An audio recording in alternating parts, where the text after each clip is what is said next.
أشهد أن لا إله إلا الله وحده لا شريك له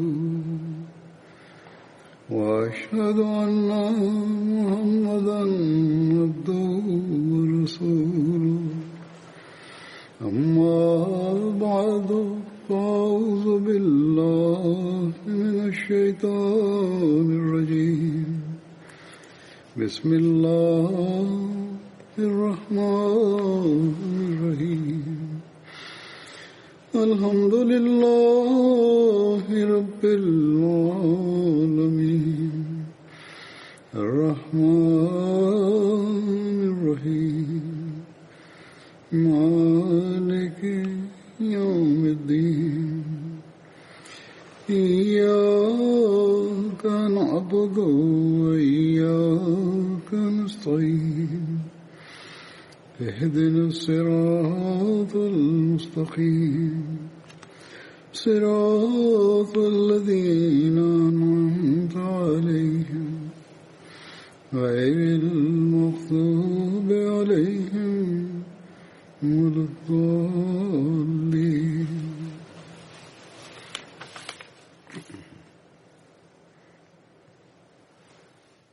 Hazrat Amir al-Mu'minin Mwenyezi Mungu awe msaidizi wake anasema katika hutuba iliyopita kumbukumbu za Hazrat Saad bin Muaz radhiyallahu anhu zilikuwa zikielezwa. Hazrat Mirza Bashir Ahmad Sahib akieleza hali ya vita vya Ahzab na akimzungumzia Hazrat Saad bin Muaz ameandika katika sera ya Khatam an-Nabiyyin ya kwamba katika vita hii waislamu hawakupata hasara kubwa za nafsi, yani watu waliokuwa wamewawa shahidi hawakuzidi 5-6 tu, lakini kiongozi mkuu wa kabila la Aus Saad bin Muaz akaumia vibaya sana kwa kiasi hiki ya kwamba hakuweza kupona katika majeraha yake, na hasara hiyo ilikuwa hasara kubwa kwa Waislam. Kutoka jeshi la makafiri watu 3 tu ndio waliuawa, lakini katika vita hiyo Makuraish wakapata mshtuko mkubwa mno kwa kiasi hiki ya kwamba baada yake hawakupata ujasiri wa kujumuika kwa pamoja na kujitokeza dhidi ya Waislamu au kuishambulia Madina. Na bishara ya Mtume sallallahu alaihi wasallam ikapata kutimia 100% kama imekwisha elezwa katika hutuba iliyopita.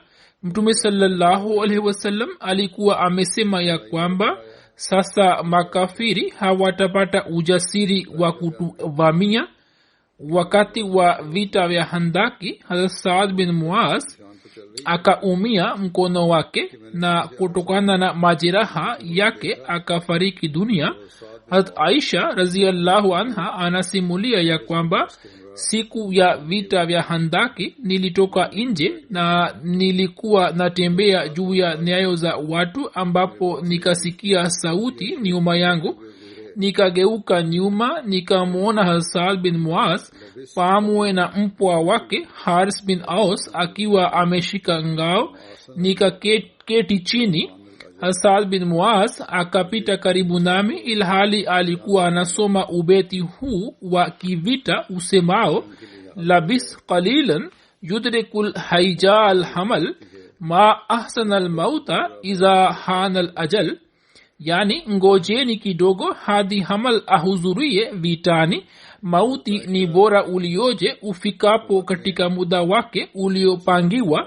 Hazrat Aisha radhiyallahu anha anasema ya kwamba Hassan bin Muaz alikuwa amevaa diraya mwilini mwake ambayo pande zake mbili zilikuwa zimetoka nje, yani mwili wake kutokana na kunenepa na kuwa mnene ulikuwa umetoka nje. Anasema hapo nikapata wasiwasi kwamba sehemu za mwili wa Hasad radhiyallahu anhu zilizo nje ya deraya zimekwisha umia vibaya. Saad alikuwa miongoni mwa watu warefu waliokuwa na mwili mnene. ibn areka ndiye aliyekuwa amemjeruhi Saad bin Muaz. jina la ibn areka lilikuwa Haban bin Abd Munaf. alikuwa anatokana na kabila Banu Amir bin Loi. Areka lilikuwa jina la baba yake. Jabir radhiyallahu anhu anasimulia ya kwamba mshale ulimpiga kwenye mshipa wa mkono wa Saad bin Muaz radhiyallahu anhu. hapo mtume sallallahu alaihi wasallam kwa kutumia mkono wake akangoa incha ya mshale ule na kisha akalikata jeraha lake na tena akalitibu kwa kutumia chuma moto. kisha jeraha lake likavimba mara ya tena. mtume sallallahu alaihi wasallam akalikata tena na kisha akalitibu tena kwa chuma cha moto. Aisha radhiyallahu anha anasema mtu mmoja wa washirikina aitwaye ibn areka alikuwa anamrushia Saad bin Muaz mishale. hapo akimrushia mshale mmoja akasema, hiyo hapo mimi ndiye ibn areka. mshale ule ukaenda kupiga mshipa wa mkono wa Hasad. Hasad akaumia vibaya. ndipo akamwomba Mwenyezi Mungu kwa kusema ya kwamba, ewe Mungu wangu, usinipe mauti hadi niwe nimemaliza swala la Banu Quraiza. Aisha radhiyallahu anha anasimulia ya kwamba siku ya Handaki Hasad alijeruhiwa. mtu mmoja wa Quraish, Haban bin Areka, alikuwa amejeruhi mkono wake kwa mshale. Mtume sallallahu alaihi wasallam akamtengenezea hema moja msikitini ili akiwa karibu yake aweze kumjulia hali. imesimuliwa na Aisha radhiyallahu anha ya kwamba jeraha lake Saad lilipoanza kukauka na kupona, hapo akafanya maombi akisema kwamba, ewe Mungu wangu, wewe unajua ya kwamba sipendi kitu chochote zaidi ya kupigana jihadi katika njia yako zidi ya kaumu hii ambayo ikamkadhibisha mtume wako na ikamfukuza nje. Ewe Mungu, nadhani umemaliza vita iliyokuwa baina yetu na baina yao. ikiwa bado vita hiyo ipo zidi ya Quraish, basi nijalie uhai kwa ajili ya kupigana nao ili mimi niweze kufanya jihadi katika njia yako. na ikiwa umemaliza vita yetu kama ninavyofikiri, basi fungua mshipa wangu na ulifanye jeraha hilo liwe sababu ya kifo changu cha kishahidi. hata Aisha radhiyallahu anha anasema, usiku ule ule jeraha lake likapasuka tena na damu ikaanza kumwagika. watu wa Banu Ghaffar walikuwepo katika mahema ya msikiti wa unabii. damu ilipomwagika na ikawafikia wao, wakajawa na hofu. watu wakasema, eni wenye mahema, damu hiyo ambayo imetoka kwenu ni ya nani? Ghafla wakaona kwamba damu ilikuwa ikimwagika kutoka jeraha la Hasad, na kwa sababu ya jeraha hilo ye akafariki dunia. Hat Ibn Abbas anasimulia ya kwamba damu ya Hasad bin Muaz ilipoanza kumwagika, Mtume sallallahu alaihi wasallam akainuka na kuelekea kwake na akamkumbatia pamoja naye. damu ilikuwa inagusa uso na ndevu ya Mtume sallallahu alaihi wasallam. watu walikuwa wanajaribu ili damu isimguse Mtume sallallahu alaihi wasallam, lakini Mtume sallallahu alaihi wasallam alikuwa amejisogeza zaidi kwa Saad hadi Saad akatangulia mbele ya haki. riwaya nyingine inasema ya kwamba jeraha la Saad bin Muaz lilipopasuka na Mtume sallallahu alaihi wasallam akapata taarifa yake, Mtume sallallahu alaihi wasallam akamjia na akaweka kichwa chake mapajani mwake, kisha akamfunika kwa shuka nyeupe. Kisha mtume sallallahu alaihi wasallam akamwombea akisema, ewe Allah, Saad alifanya jihadi katika njia yako na akamsidikisha mtume wako na akatimiza wajibu wake, basi upokee roho yake kwa kheri ambayo kwayo unapokea roho yoyote. Saad alikuwa kwenye sakaratul mauti, akasikia maneno ya mtume sallallahu alaihi wasallam, akafumbua macho yake na akasema, ewe mtume wa Allah, salamu iwe kwako, mimi natoa shahada kwamba wewe ni mtume wa Allah. Familia ya Saad ilipoona ya kwamba mtume sallallahu alaihi wasallam ameweka kichwa cha Saad kwenye mapaja yake, wao wakaogopa. Mtume sallallahu alaihi wasallam alipoambiwa habari hiyo ya kuogopa kwao, mtume sallallahu alaihi wasallam akasema, mimi namwomba Mwenyezi Mungu ya kwamba kama ambavyo mpo nyumbani muda huu kwa idadi kubwa, malaika pia wahudhurie kwa idadi hiyo kubwa wakati wa kifo cha Saad. Mtume sallallahu alaihi wasallam akafanya dua hiyo. Hat Anas radhiyallahu anhu anasimulia, mtume sallallahu alaihi wasallam akapatiwa kanzu moja ya kihariri kama zawadi. Mtume sallallahu alaihi wasallam alikuwa anakataza kuvaa nguo za kihariri. Watu walipoona kanzu ile wakastaajabu. Mtume sallallahu alaihi wasallam akasema, na hapa kwa yule aliye uhai wa Muhammad umo mkononi mwake, huko peponi leso za Saad bin Muaz zitakuwa nzuri zaidi kuliko kanzu hiyo. Hadithi hiyo ni ya kitabu cha Bukhari.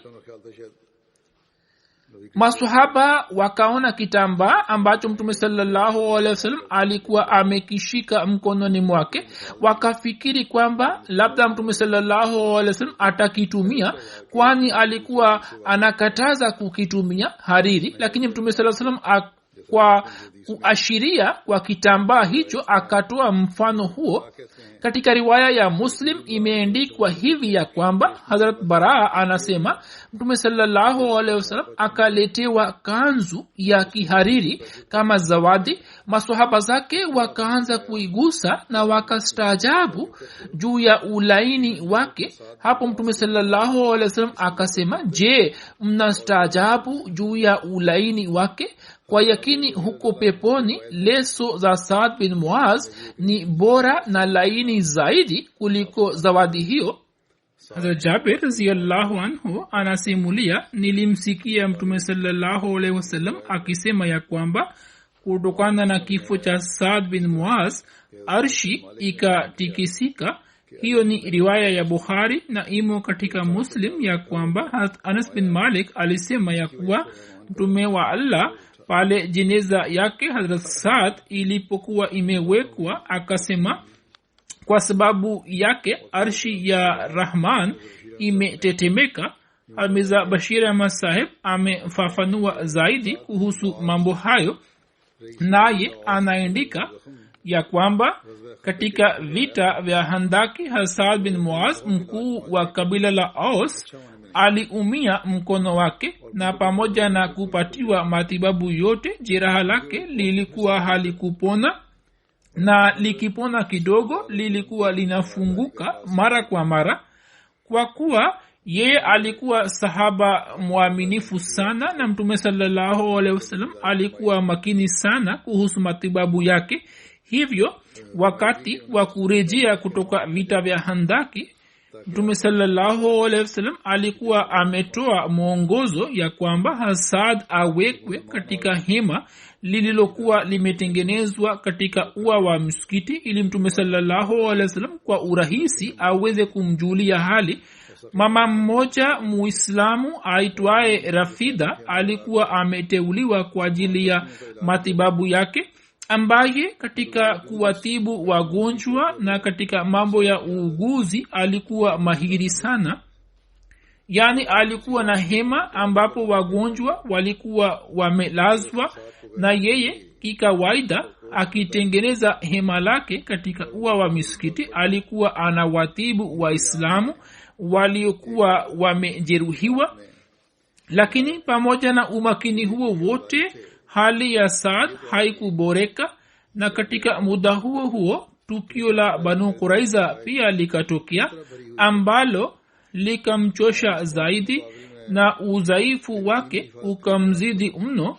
Katika siku hizi usiku mmoja Saad akafanya maombi kwa unyenyekevu mkubwa akisema, ewe Mola wangu, wewe unajua ya kwamba moyo wangu umejaa kwa tamanio hili ya kuwa mimi kwa ajili ya kuilinda dini yako nifanye jihadi zidi ya watu hawa ambao walimkadhibisha mtume wako na wakamfukuza nje ya watani wake. Ewe Mola wangu, katika fikra zangu sasa vita iliyokuwa kati yetu na Quraish imeshafikia tamati yake, lakini ikiwa katika elimu yako bado vita ipo, basi nijalie muhula ili niweze kufanya jihadi katika njia yako. Lakini endapo vita yetu pamoja na Makuraish imekwisha tayari, basi sitamani kuishi sasa, niache nife kifo cha shahada. Imeandikwa ya kwamba usiku huo huo jeraha la Saad likafunguka na damu ikamwagika kiasi hiki ya kwamba ikatoka nje ya hema lake, na watu wakapata hofu, wakaenda ndani na wakamkuta Saad akiwa katika sakaratul maut. Kisha katika hali hiyo hiyo Saad akafariki dunia. Kifo cha Saad kilimhuzunisha sana Mtume sallallahu alaihi wasallam, sawa na hali halisi ya wakati ule.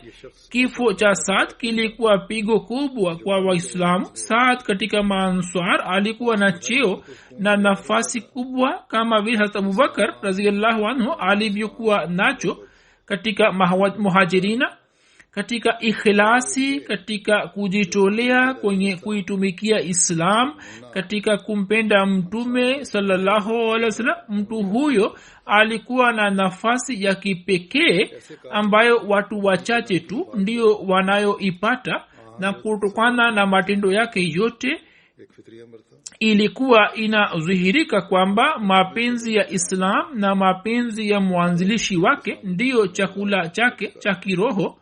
Na kwa kuwa alikuwa mkuu wa kabila la Aus, hivyo hulka zake zilikuwa na athari kubwa juu ya watu wa kabila lake na juu ya Maanswar. Kutokana na kifo cha mwana huyo wa kiroho, huzuni ya Mtume sallallahu alaihi wasallam ilikuwa jambo la lazima, lakini Mtume sallallahu alaihi wasallam akafanya subira kamili, na mbele ya ridhaa ya Mwenyezi Mungu akainama kichwa chake. Jeneza la Saad lilipoinuka, hapo mama mzee wa Saad kwa sababu ya mapenzi yake aliyokuwa nayo kwa mwanaye akaomboleza kwa sauti ya juu, na kwa mujibu wa utamaduni wa zama zile za kuomboleza akaeleza baadhi za sifa za Saad. Mtume sallallahu alaihi wasallam akasikia sauti ya maombolezo hapo. Kwa kuwa kisheria hakupenda maombolezo, lakini akasema wanaoomboleza huwa wanasema uongo sana, lakini wakati huu yale yote aliyoyasema mama yake Saad ameyasema kweli, yani sifa zote za Saad ambazo amezieleza mama yake ni za kweli. Ndipo Mtume sallallahu alaihi wasallam akasalisha sala ya jeneza lake na akaenda kwa ajili ya mazishi, na akabaki kule hadi kaburi likachimbwa, na kisha akafanya maombi na kuondoka. Aghlabu huu ndio wakati aliposema ihtaza arshur rahmani le mauti Saad, yani kutokana na mauti ya Saad arshi ya Mungu mwenye rehema imeanza kuyumba yumba. Yani katika ulimwengu wa akhira rehema ya Mwenyezi Mungu kwa furaha tele imemkaribisha na kupokea roho ya Saad. Baada ya muda fulani Mtume sallallahu alaihi wasallam akaletewa vitambaa vya kihariri kama zawadi. Hapo baadhi ya maswahaba kwa sababu ya kuona ulaini wa vitambaa hivi wakaonesha mshangao na wakavichukulia vitu vyenye thamani sana. Mtume sallallahu alaihi wasallam akasema, je, mnashangaa kwa kuona unyororo wake? Na hapa kwa Mungu huko peponi shuka za Saad ni laini na bora zaidi. Katika hadisi za Bukhari na Muslim leso zimetajwa Hamiza Bashir Ahmad Saheb ametafsiri kama shuka. Mama yake Saad alikuwa akisoma shairi hii huko analia machozi. Wailun umme saadin saada baraatan wa najda baada ayadin lahu wa majda muqaddaman sada bihi masadda. Mama yake Saad ana huzuni juu ya kuondoka kwake, ambaye alikuwa na akili sana na shujaa mno, ambaye alikuwa sura ya ujasiri na wema. Utukufu wa msimu huu ulioje, ambao ulikuwa kama kiongozi wa kumaliza mapengo yote. Hapo Mtume sallallahu alaihi wasallam akasema, kullul bawaki yakzibna illa umma Saad, yani kila anailia juu ya kifo cha mtu huwa anasema uongo isipokuwa mama yake Saad. Habari hiyo ni ya Tabaqatul Kubra. Saad alikuwa mtu mnene. Jeneza lake lilipoinuliwa, wanafiki wakasema kwamba hatujawahi kuliona jeneza nyepesi kiasi hiki kama lilivyo la Saad, na walikuwa wakisema kuwa hayo yametokana na uamuzi wake aliyoutoa kuhusu Banu Quraiza. Mtume sallallahu alaihi wasallam alipoambiwa kuhusu kauli yao hiyo, yeye akasema, naapa kwa yule ambaye uhai wangu umo mkononi mwake, mmejihisi kwamba jeneza la Saad ni nyepesi, na sababu yake ni kwamba malaika ndio waliolibeba jeneza lake. Sawa na riwaya nyingine, Mtume sallallahu alaihi wasallam akasema, malaika 70,000 wamehudhuria katika jeneza la Saad, ambao kabla ya leo hawajawahi kuteremka juu ya ardhi. Imesimuliwa na Hazrat Aisha ya kwamba nilimwona Mtume sallallahu alaihi wasallam akiwa anatembea mbele ya jeneza la Saad. Hata Abu Said Khudri anasimulia ya kwamba mimi nilikuwa kati ya wale waliochimba kaburi la Saad bin Muaz katika Jannatul Baqi. Tulipokuwa tukichimba ardhi, harufu ya miski ilikuwa ikitoka kutoka ardhi hadi tukafikia mwandani. Tulipomaliza kulichimba kaburi, Mtume sallallahu alaihi wasallam akaacha jeneza la Saad likawekwa karibu na kaburi, kisha Mtume sallallahu alaihi wasallam akasalisha sala ya jeneza yake. Msimuliaji anasema ya kwamba niliwaona watu wengi mno waliokuwa wamejaza Jannatul Baqi. Abdurrahman bin Jabir anasimulia kutoka kwa baba yake ya kwamba kaburi la Saad lilipochimbwa tayari, watu 4, Harith bin Aus, Usaid bin Huzair, Abu Naila, Sultan bin Salama na Salama bin Wakhsh wakashuka katika kaburi la Saad. Mtume sallallahu alaihi wasallam alikuwa amesimama upande wa miguu ya Saad. Maiti ya Saad ilipowekwa ndani ya kaburi lake, rangi ya uso wa mtume ikabadilika, naye kwa mara 3 akasema subhanallah. Maswahaba wote walikuwa pamoja naye wakasema subhanallah kwa mara 3 hadi sauti hiyo ikanguruma kwenye Jannatul Baqi. Kisha Mtume sallallahu alaihi wasallam akasema Allahu akbar kwa mara 3, na pamoja naye maswahaba wote wakasema Allahu akbar hadi Jannatul Baqi ikanguruma na sauti yake. Mtume sallallahu alaihi wasallam akaulizwa sababu za kubadilika kwa rangi ya uso wake na kusemwa kwake subhanallah mara 3, sababu yake ni nini? Mtume sallallahu alaihi wasallam akasema kaburi la Saad lilikuwa finyo, naye akakandamizwa. Ikiwa yote angepata wokovu na hiyo, basi lazima Saad angeupata. Hivyo Mwenyezi Mungu akampanulia kaburi lake. Miswar bin Rufa Qarzi anasimulia ya kwamba mama yake Saad bin Muaz alikuja kwa ajili ya kumweka ndani ya mwandani. Watu wakamrudisha nyuma. Mtume sallallahu alaihi wasallam akasema mwacheni. Ye akaja, na kabla ya kufukia kaburi la Saad akamwona Saad akiwa kwenye mwandani, na akasema nina imani kwamba kwa Mungu wako. Mtume sallallahu alaihi wasallam akampa pole na akaketi pembeni. Waislamu wakafukia kaburi na kulisawazisha, kisha wakamimina maji juu yake. Kisha Mtume sallallahu alaihi wasallam akaja mbele karibu na kaburi na akasimama kidogo, kisha akafanya maombi na akarejea. Hazrat Aisha anasimulia ya kwamba baada ya Mtume sallallahu alaihi wasallam na wenzake wawili Hazrat Abubakar na Hazrat Umar, kifo cha Saad kilikuwa pigo kubwa kwa Waislamu. Wakati wa kifo umri wa Saad ulikuwa miaka 37. Mtume sallallahu alaihi wasallam akasema kwa mama yake Saad, je, ghamu yako haitakwisha na machozi yako hayatasimama? Kwani mwanao ni mtu wa kwanza ambaye kwa ajili yake Mwenyezi Mungu akatabasamu na arshi yake ikatikisika kwa ajili yake. Mtume sallallahu alaihi wasallam baada ya kumzika Saad aliporejea kutoka mazishi yake, machozi yake yalikuwa yakitiririka na kufikia ndevu yake. Ipo riwaya moja isemayo Saad alisema, bila shaka mimi ni dhaifu, lakini katika mambo matatu niko imara na nayatekeleza ipasavyo.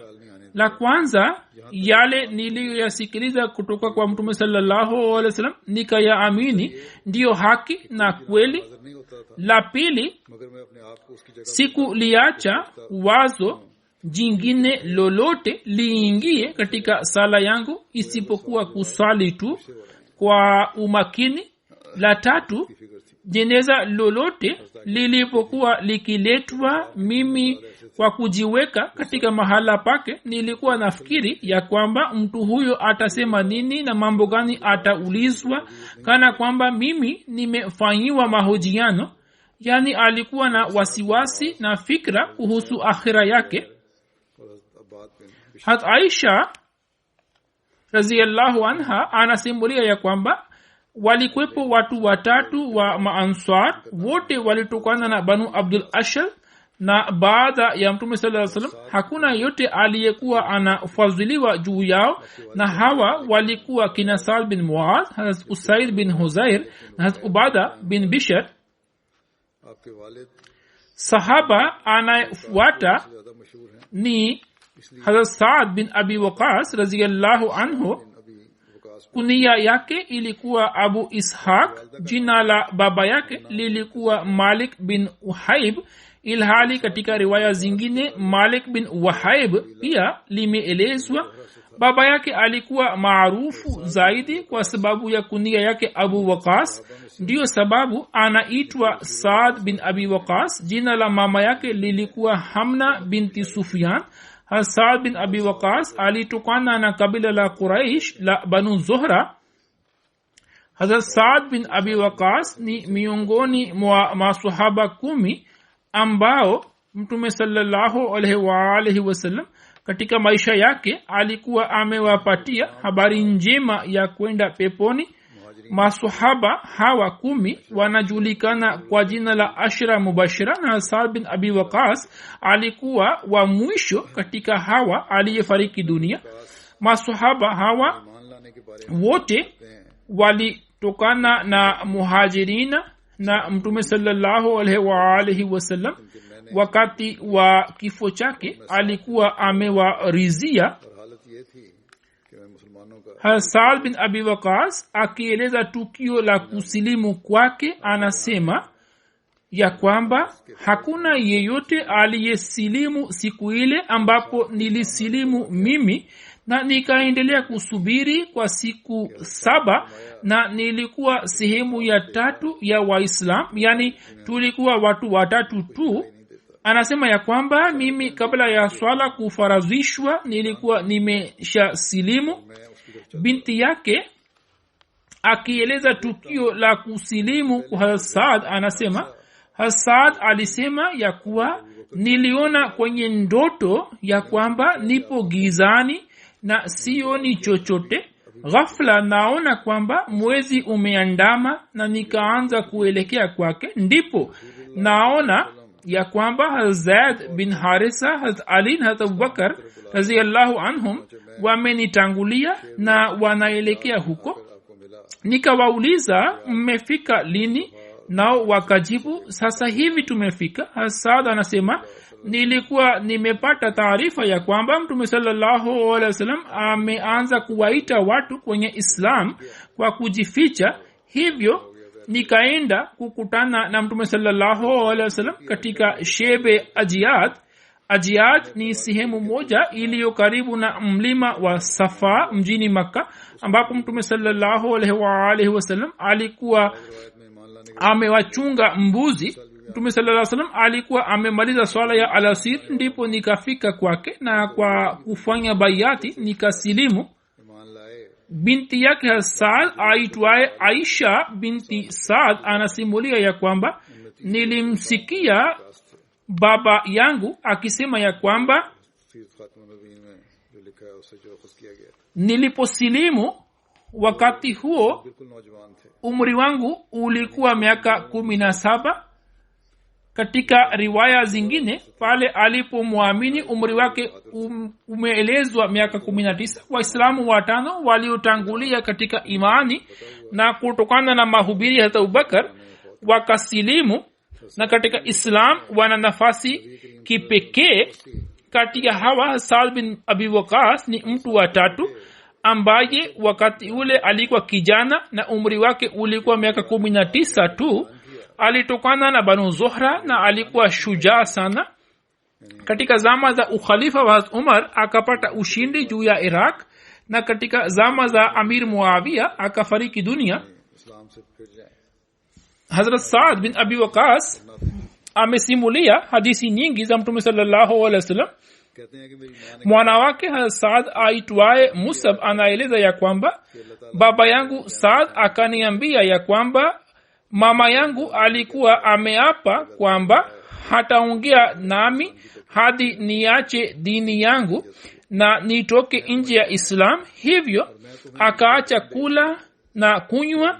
Anasema mama yangu akaniambia kwamba wewe unaeleza ya kuwa Mwenyezi Mungu anakuamuru ili uwatendee wema kwa wazazi wako, na wewe unasema kwamba dini yako inasema hivi na inaweka msisitizo juu ya kuwatendea wazazi kwa wema. Sasa mimi ni mama yako, nami nakuamrisha ya kwamba uiache dini hiyo na unitii mimi. Msimuliaji anasema mama yake akabaki na njaa kwa siku 3 hadi kwa sababu ya udhaifu akaanza kupoteza ufahamu wake. Kisha mwana wake mwingine aliyekuwa anaitwa Amara akainuka na akamnywesha maji.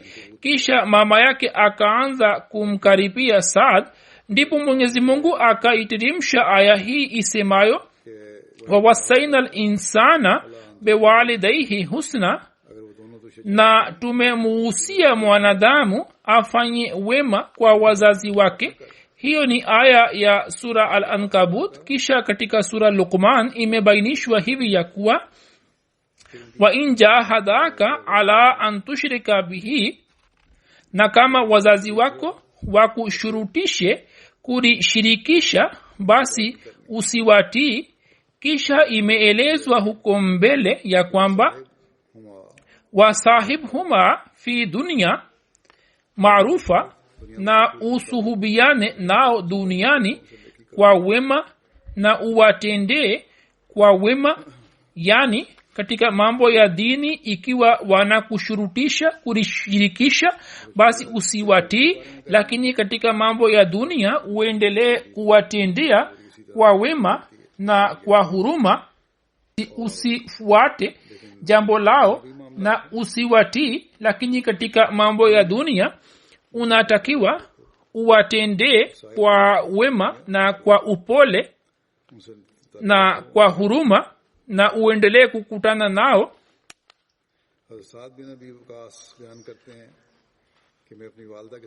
Saad bin Abi Waqas anasema nilikuwa nampenda sana mama yangu, lakini pale niliposilimu mama yangu akasema kwamba umechagua dini gani hiyo, uiache dini hiyo, waila mimi sitakula chochote wala sitakunywa hadi kufa kwangu. Saad radhiyallahu anhu anasema mimi nikasema, ewe mamangu mpendwa, usifanye hivi, kwani siwezi kuacha dini yangu. Saad anasimulia kwamba mama yangu hakula wala hakunywa kwa mchana kutwa na usiku kucha na hali yake ikaanza kuwa mbaya. Hapo nikasema, naapa kwa Mungu, ikiwa upate uhai kwa mara 1000 na uendelee kuupoteza mmoja baada ya mwingine, hata hivyo sitaacha dini yangu. Mama yake alipoona hali hiyo akaanza kula na kunywa.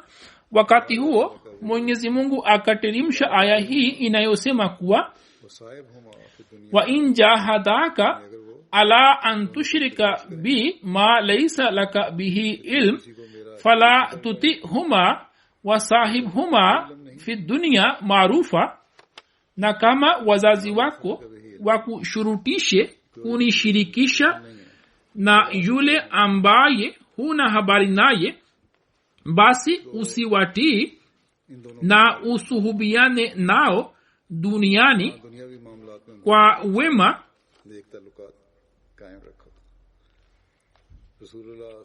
Mtume mtukufu sallallahu alaihi wa alihi wasallam alikuwa anamwita Hasad kama mjomba wake. Siku moja Hasad alipokuwa akija mbele ya Mtume sallallahu alaihi wasallam, Mtume sallallahu alaihi wasallam akamwona na akasema, huyo ni mjomba wangu. Ikiwa yupo aliye na mjomba wake wa namna hiyo, basi anioneshe. Imam Tirmidhi ameeleza sababu yake, ambayo ndiyo hii ya kwamba mama ya Mtume sallallahu alaihi wasallam alikuwa ametokana na Banu Zuhra, na Hasad bin Abi Waqas pia alikuwa kutoka kabila la Banu Zuhra. Hat Abu Huraira anasimulia ya kwamba Mtume sallallahu alaihi wasallam alikuwa juu ya mlima wa Hira, nalo likaanza kutikisika. Hapo Mtume akasema, ewe Hira, tulia, kwani hakuna aliye juu yako isipokuwa nabii, siddiq na shahid. Na wakati ule Mtume sallallahu alaihi wasallam alikuwepo juu ya mlima ule, na hata Abubakar, hata Umar, hata Uthman, hata Ali, hata Talha bin Ubaidullah, hata Zubair bin Awam na hata Saad bin Abi Waqas walikuwa pamoja na Mtume sallallahu alaihi wa alihi wasallam. Hiyo ni hadithi ya Sahih Muslim.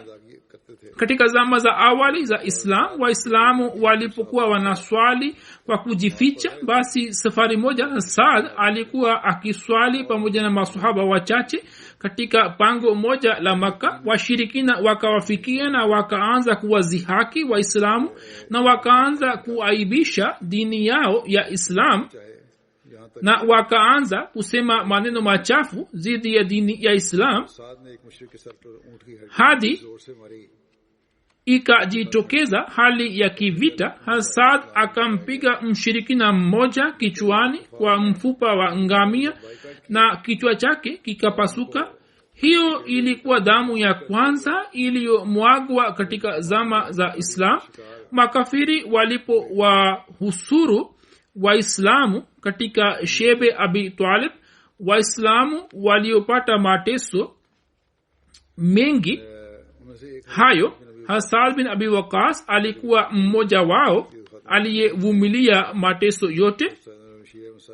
Hamza Bashir Ahmad Saheb akieleza mateso hayo anasema kwamba mateso na masaibu waliovumilia wale wote waliokuwa wamehusuriwa katika zama zile, tunapoyasoma huwa tunapata msisimko mwilini.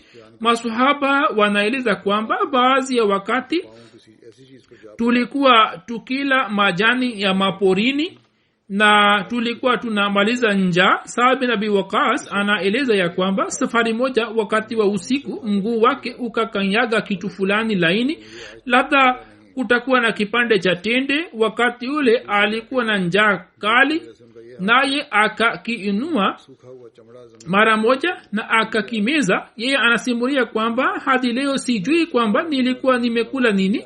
Siku nyingine kutokana na njaa kali alikuwa na hali mbaya, ndipo akakiona kipande cha ngozi kavu, akakishika, kisha akasafisha kwa maji na kwa kukichoma moto akala, na akapitisha siku 3 juu ya chakula hicho tu. Mwenyezi Mungu alipowaamrisha Waislam ili wahame Makka, Hasad bin Abi Waqas pia akahamia madina na akaishi kwa ndugu yake mshirikina aitwaye utba bin abi waqas. Utba alikuwa amemua mtu mmoja mjini Makka na kwa sababu yake alikuwa ameacha Makka na kuja Madina. Saad alikuwa miongoni mwa wale waliotangulia katika hijra. Yeye kabla ya Mtume sallallahu alaihi wasallam kuhamia Madina alikuwa amekuja Madina. Mtume sallallahu alaihi wasallam aliunganisha udugu wake pamoja na Hazrat Musa bin Umair, ilhali sawa na riwaya nyingine Mtume sallallahu alaihi wasallam akaweka udugu wake baina yake yeye na baina ya Hassan bin Muaz. Katika jambo hilo la kuunganisha udugu wake na watu wawili tofauti, maelezo yaliyoelezwa na Maulana Ghulam Barisaf Saheb ndiyo haya ya kwamba mjini Makka Hasad alikuwa ameunganishwa na Hazrat Musab bin Umair, na katika Madina Mtume sallallahu alaihi wasallam alikuwa ameunganisha udugu wake pamoja na Hassan bin Muaz.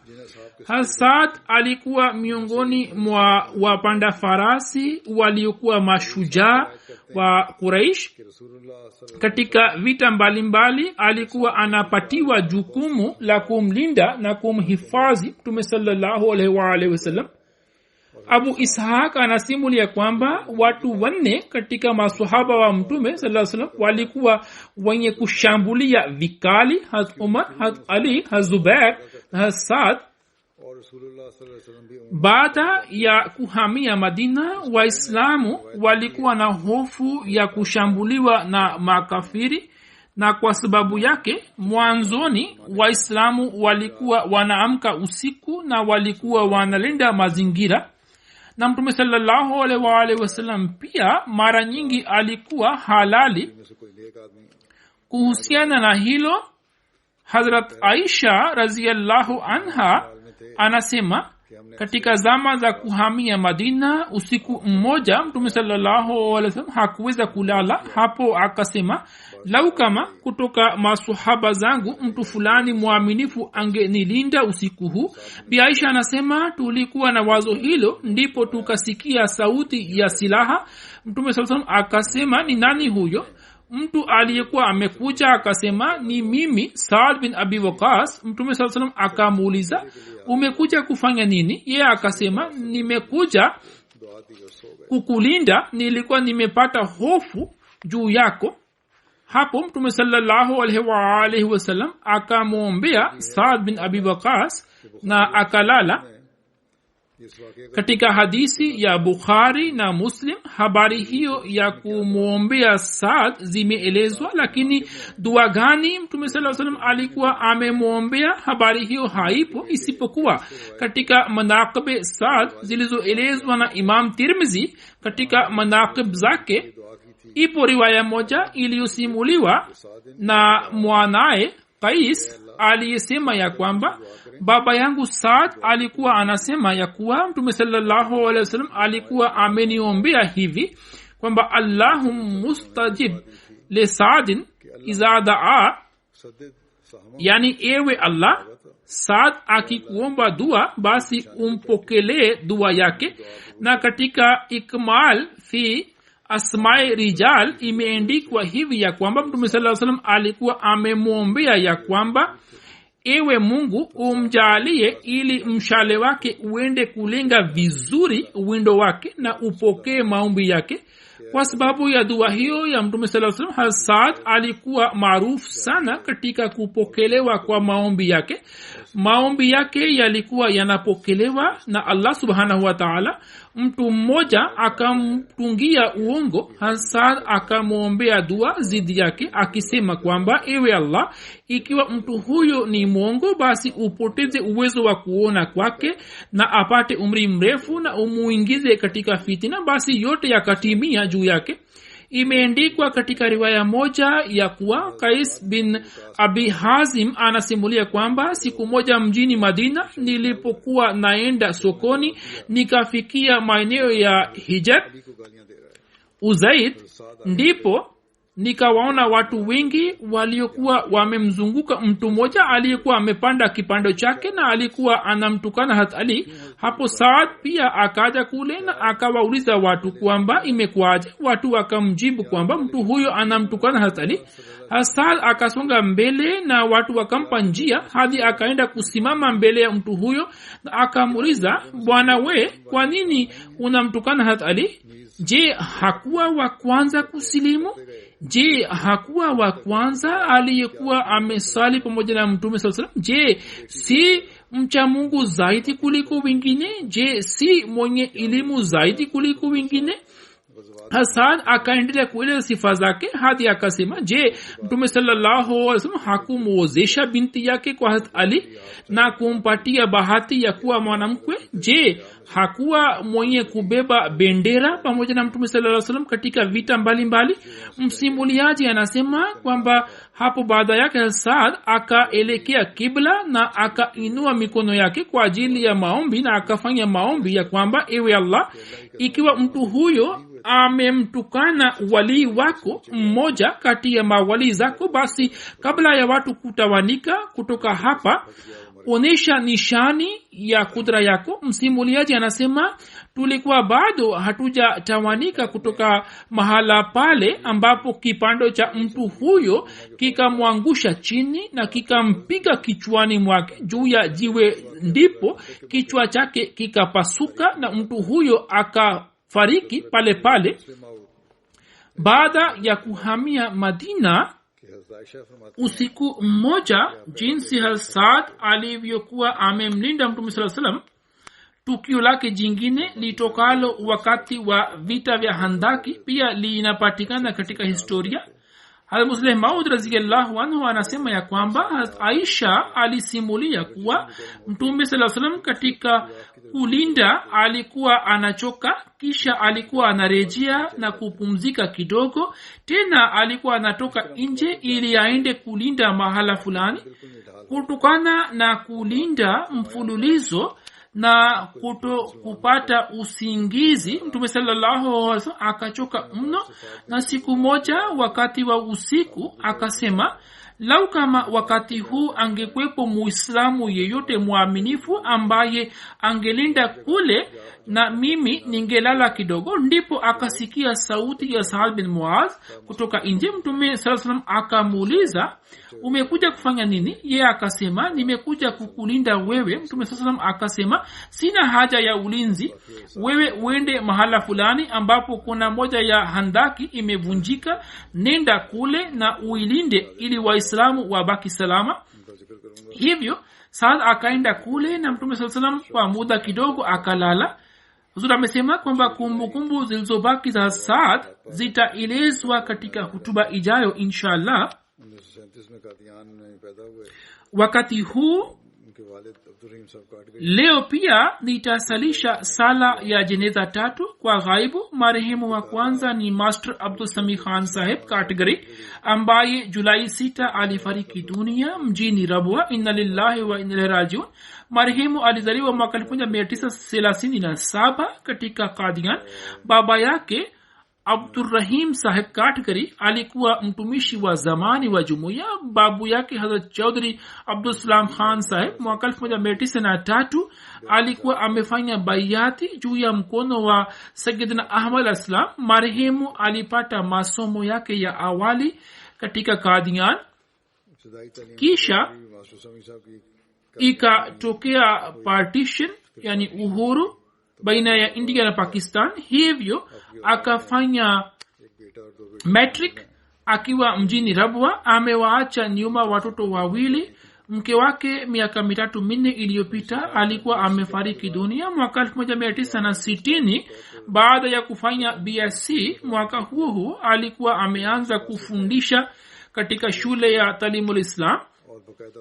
Kisha mwaka 1962 akafanya B.Ed na akateuliwa kuwa mwalimu wa kudumu. Mwaka 1969 akafanya M.Ed kutoka chuo cha Punjab na akapata cheo cha senior mwalimu. Kisha mwaka 1972 akateuliwa kuwa mwalimu mkuu wa Talimul Islam High School Rabwa. Kisha shule ikataifishwa. Kisha mwaka 1977 akapata uhamisho kwenda katika shule nyingine. Kisha akaendelea kufundisha katika mashule mbalimbali. Kuanzia 2005 hadi 2009 akaitumikia jumuiya kama Zaim Ansarullah, na kutoka 2013 hadi 2016 akapata bahati ya kuitumikia jumuiya kama rais wa tawi la Dar Rahma Sharqi. Alikuwa mwalimu wangu katika shule na alikuwa anatufundisha kwa njia nzuri sana. Muda wote upole ulikuwa unatawala usoni mwake na alikuwa akitufahamisha kuhusu masomo kwa njia bora sana. Mungu amghufirie na amtendee kwa rehema na anyanyue daraja zake na wajalie watoto wake ili nao pia waendelee kujiunganisha na jamaati na ukhalifa. Jeneza la pili ni la mheshimiwa Sayyid Mujibullah Sadiq Sahib ambaye tarehe 28 Mei akiwa na umri wa miaka 83 alifariki dunia. Inna lillahi wa inna ilaihi rajiun. Marehemu alikuwa mwana wa Sayyid Sadiq Ali Sahib na Sayyida Salma Begum Sahiba binti Sayyid Mahbub Alim Bihari Sahib. Alizaliwa katika kijiji kitakatifu cha Qadian, akakulia katika mazingira matakatifu ya Qadian. Baba yake Sayyid Sadiq Ali Sahib wa Saharanpur alikuwa amefanya bayati ya khalifa mtukufu wa kwanza. Babu yake upande wa mama Sayyid Mahbub Alim Sahib wakati wa kutokea uhuru aliuawa shahidi katika Qadian, na ndugu ya babu yake Sayyid Mahmud Alim Sahib alikuwa mkaguzi wa Sadr Anjuman Ahmadiyya na alikuwa amepata bahati ya kuja Qadian kwa miguu kutoka Bihar na alikuwa amefanya bayati. Marehemu akaweza kuitumikia jumuiya hapo Uingereza kama rais wa tawi la Huddersfield. Kisha baada ya kustaafu katika ofisi ya amiri wa UK akaweza kujitolea kwa miaka 16. Alikuwa anatekeleza wajibu wake kwa bidii kubwa na muda wote alikuwa na bashasha usoni mwake na alikuwa akitimiza wajibu wake kwa juhudi kubwa, na muda wote alikuwa anajaribu kufanya kazi ya jamaati zaidi na zaidi. Alikuwa hawasumbui wengine bali alikuwa anafanya shughuli zao vile vile. Marehemu alimuoa Bi Aisha Sadiq Sahiba binti Babu Muhammad Alam Sahib, mstaafu mkuu wa kituo cha Garimoshi Rabwa. Mke wake pia akaweza kuitumikia jamaati na tanzim ya Lajna Imaila Rabwa. Ana watoto 4. Dr. Kalimullah Sadiq Sahib anaendelea kujitolea katika shughuli mbalimbali za MTA. Marehemu alikuwa anadumu katika sala ya tahajjudi. Akaenda kufanya umra. Wakati ule alikuwa na maumivu kwenye magoti yake. Mke wake anasema kwamba aliambiwa atumie wheelchair lakini akakataa kuitumia na akasema kwamba mimi napenda kupata thawabu ya umra, hivyo nitatembea kwa miguu. Alikuwa na wasiwasi kuhusu michango yake. Watoto wake na watu wengine wameniandikia barua na wameeleza sifa zake chungu nzima.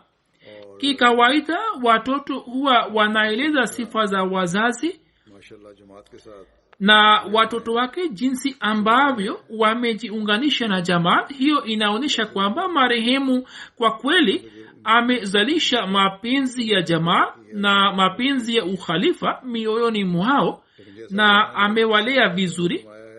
Lakini kama Mtume sallallahu alaihi wasallam alivyosema kwamba watu wanaokaa pamoja na mtu na majirani zake ndio wanaokuwa shahidi kweli juu ya hulka zake na juu ya tabia yake njema, na jambo hilo linatimia juu ya Mujibullah Sadiq Saheb.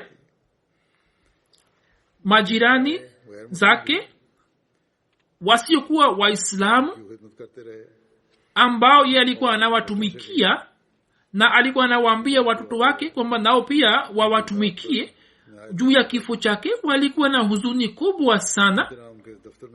Pia wafanyakazi wa ofisi yake wameeleza sifa zake mbalimbali, jinsi marehemu alivyokuwa anafanya kazi kwa umakini, na pamoja na kufanya shughuli za jamaat alikuwa anawahudumia wafanyakazi wote, alikuwa anawatumikia, alikuwa anawaandalia chai na alikuwa anawasaidia sana. Nilipohamia Islamabad mwaka uliopita, marehemu alikuwa na wasiwasi na pia akanieleza kuhusu wasiwasi hiyo. Alisema kwamba sasa kivipi tutaswali Ijumaa kila wiki nyuma yako? Mimi nikamwambia kwamba inshallah Ijumaa nyingi zitasaliwa huko Baitul Futuh, na nitakaposalisha hapa Islamabad wewe unaweza kuja kuswali hapa. Hapo alikuwa amerizika, na ndiyo maana marehemu kwa ajili ya malezi ya watoto wake alikuwa amenunua nyumba karibu na msikiti wa Fawzal pale Khalifa mtukufu wa 4 alipohamia hapa, na mwenyewe alikuwa anakwenda kufanya kazi zake umbali wa saa moja ili watoto wake waweze kupata malezi mazuri na waendelee kujiunganisha na msikiti. Marehemu alikuwa mwema na mwaminifu, akapitisha maisha yake kwa unyofu na akajaribu kuuzalisha unyofu huo katika watoto wake. Allah amghufirie na amrehemu na anyanyue daraja zake na awajalie watoto wake ili waweze kuzidi katika ikhlasi, na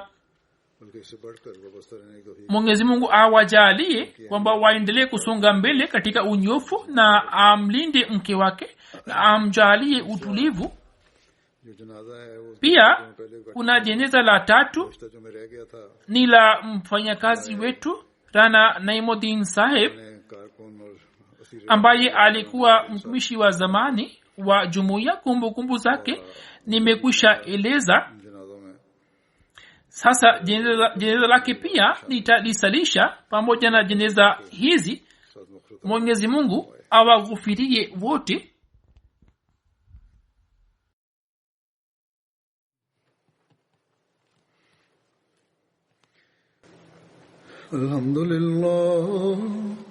Alhamdulillah nahmaduhu wa nasta'inuhu wa nastaghfiruh wa nu'minu bihi wa natawakkalu alayhi wa na'udhu billahi min shururi anfusina wa min sayyiati a'malina.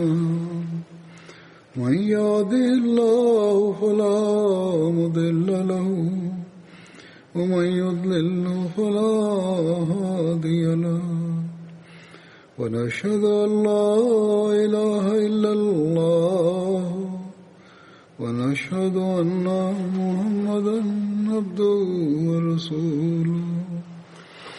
عباد الله رحمكم الله، إن الله يأمر بالعدل والإحسان وإيتاء ذي القربى وينهى عن الفحشاء والمنكر والبغي يعظكم لعلكم تذكرون.